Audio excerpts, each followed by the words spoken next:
things done on this F250 real fast while waiting for a customer. I just bent this side, but you can see how out of whack this freaking hood piece is that goes on the bottom of your hood.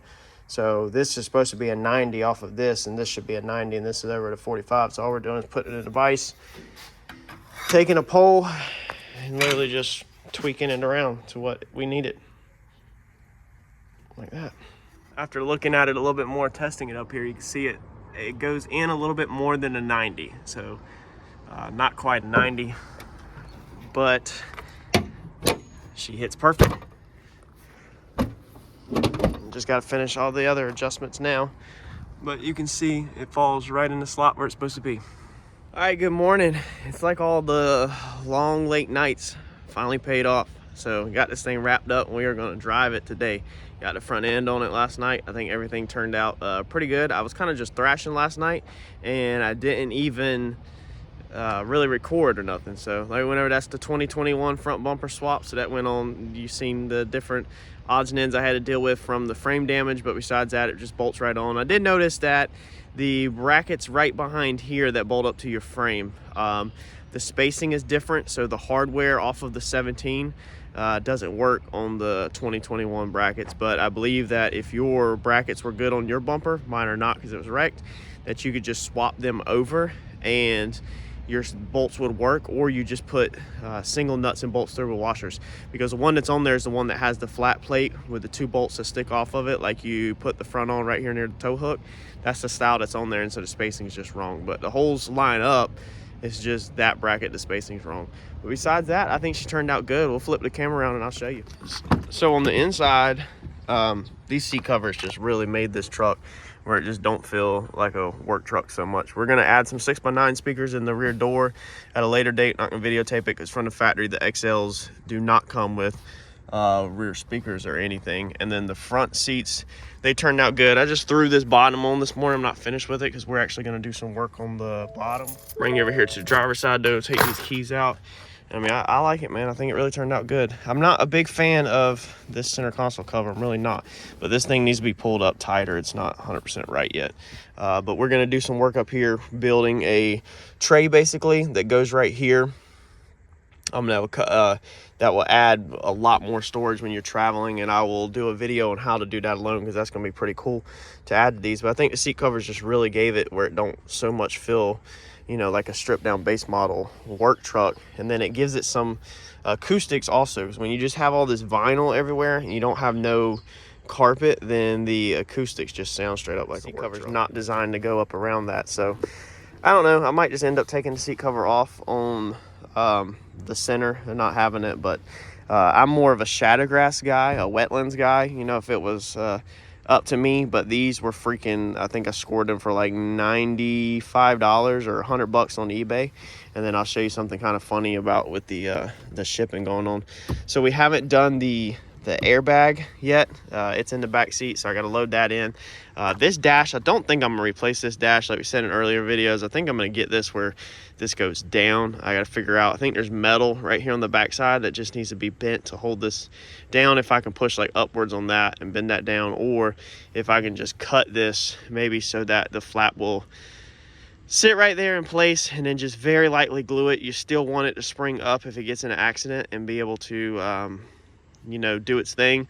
But I just don't really want to replace this dash at all. And they do make like carpet covers for the top of it and everything, so I might do that, is to get this to go back down and then put a cover over it.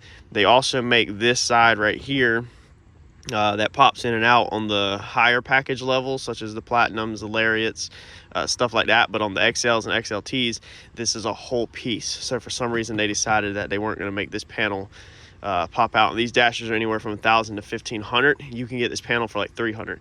So if I wanted to come in here and cut right on this line and cut this piece out, and then maybe somehow from the bottom attach another panel, you know, I could do that. But honestly, I'd rather just try to make that lay back down so I don't have to replace that. And then, you know, just if I ever sell the truck, obviously disclose, you know, it'll be obvious that the dash wasn't replaced. But you don't have to replace the dash. The dash is nothing for your safety. The airbag is all you need for your safety. You just don't want to screw this down. You don't want to rivet this down, nothing like this, because this has to be able to pop up if it's an accident. So if you're better to get this to bend where it just naturally sits down and it doesn't want to spring up. But we'll figure that out. That's not on my priorities right now. But I mean, I'm happy with it. The tires were freaking shot all the way around. I was lucky enough, I'll show you when they come in the mail, to score 2 BFGs for $321 to my doors. These BFGs are about $400 and some change each. And like this one is one of the better tread ones, but then it's just chopped all up on the inside. I've got to check the ball joints and everything on this front end. This one slowly loses air, so we're going to patch that one. Still missing the little insert pieces in here that go around the tow hook. Got to order them. They did not come with the bumper, even though the bumper setup is complete. Besides that, dude, everything lined up. The grill's in there nice and sturdy. I mean, it's not going nowhere, man. It's in there freaking solid. So that worked out perfect, reusing that piece. It needs to be washed again. This one right here, the tread is not that great, but that might be one that gets replaced. I know this one right here is getting replaced. So this thing loses air every single day. And then the inside of this bad boy is like, look at that, slick. So that probably used to be up front, and so that's going to be, when you have a slick inside of tire like that, it's going to be a dead giveaway that the front ends probably needs ball joints or something. You can see all the scratches and the light out here. So when you try to buff this, maybe paint this bedside. But that's all we're going to do for right now. We're going to start driving this thing. This tire over here is not that terrible either. So honestly, it'll probably be them two on that side that get replaced, and then these two on this side stay. I had this Banks exhaust tip laying around off of my black 450 I took off. I didn't like it. All my diesels, I put big exhaust tips on, but I wanted something smaller on this one. So this is supposed to be turned, and whenever I turned it, the gap was like tremendous up here, and the angle wasn't cut right, because this is made for, you know, like a 12 450, not for the angle of that pipe right there. And I indexed it as much as I clocked it as much as I could, but I just couldn't get it to sit right. So I decided to turn it the other way, where it stands up more at like an angle like that, or not an angle, where it stands up, you know, at a 90 compared to what it's supposed to be. And it really don't look that bad. So I don't really throw stuff away. I save everything. It just gives the truck, like I said, I'm just looking for a little bit more of a look of one step up, and not 100% make it look like a work truck. We're going to eventually paint the back bumper, fix that little ding right there. We're going to repaint the tailgate, and then we're going to repaint these caps probably at the house on the weekend, because you can see they got this white overspray, all this paint on them. And then we also have to replace this cap right here. This is all tore up on the tailgate, but it's $127 for that cap. So it's not super priority right this second. Hopefully I can pick one up for a little better deal. I'm happy with it. Hopefully y'all enjoyed this one, another flip up, part of the flip up series of me working my way back up. If y'all followed along, I sold my 2012 F450 for $30,000 cash. If you're new to the channel, and we took $20,000 and paid off some personal debt. Seems like always the story of my life is paying off personal debt, but we paid off personal debt. I took $10,000 and went and got back in a 2003 F250. This wasn't even a year ago. And now I'm in a 2017 F250. So I've come up quite a bit over this past, you know, handful of months with only 3 moves. So we went F250, 2003 F250 or 4, whatever it was, and then we went Duramax, and now we went 6.2 gas 17 F250. So had to take the gas, but you can only step up, you know, so much every single time. Hopefully we'll be able to get up to a diesel here soon. The way the market's looking right now, it's not looking good at all. Like, I think it's going to take a little while for us to get up to that level, but we'll keep our eyes out for a cheap one. I told the wife, the funny thing is that I've got the whole entire truck. All I need is the motor and the chassis for the 6.7. So technically, if I bought a demolished 6.7, I could pull everything off this truck and then part out what's left.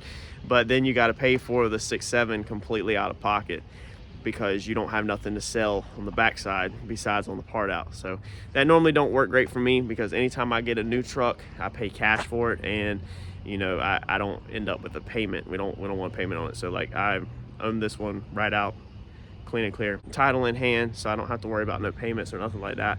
But you know, whenever I go, if I find another truck, then I have to sell this one off to really be able to pay for the next one. But like, comment, subscribe, share, smash that notification button if you haven't already, and hopefully I'll take you along on a ride on the next one that we do. Thanks, y'all.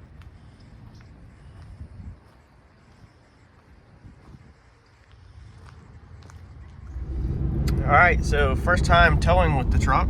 Went and picked this guy up from Randy's shop. He actually did a frame pull on it for us. His guy over there is really good with frame pulls, so they knocked it out for us. But I haven't towed with the truck yet, so it's not bad at all. The plug actually is not working, so I don't have trailer brakes right now, so being a little bit more cautious. But the way the truck handles is really good, honestly. I mean, that's a full-size extended cab Z71 back there, so I mean it's heavy already. I mean, it's definitely not no light race car or anything like that. So I think we'll be perfectly fine towing the race trailer with this thing. I mean, it handles good. I mean, taking off, you know, it's not as quick as like a you know, turbo diesel would be. Obviously, you know, that's a lot faster. But overall, I mean, you honestly cannot beat it. I mean, especially with the way fuel prices are going right now, and there's no end in sight. You know, diesel fuel is going to keep climbing. We don't know where it's going to stop, and over the next year it's going to be rough, I think, for diesel owners. So it's definitely a smart time to make the switch to the gas truck if you can. If you change vehicles as much as I do, it's not going to hurt you to change it for a year or so. But like right now, even that acceleration right there is really good. And I mean, I'm just flowing with traffic. You can see the car in front of me, and I don't even barely have the pedal to the floor. So I mean, it takes off excellent as long as you're not trying to race like a freaking race truck. You know, the Duramax, you could straight up hammer it off the line and it would whip the trailer. You know, practically it was a monster. But this thing is absolutely, honestly amazing for being a gas truck. So just wanted to kind of update everybody on that, of how I felt, you know, towing a heavier load for the first time.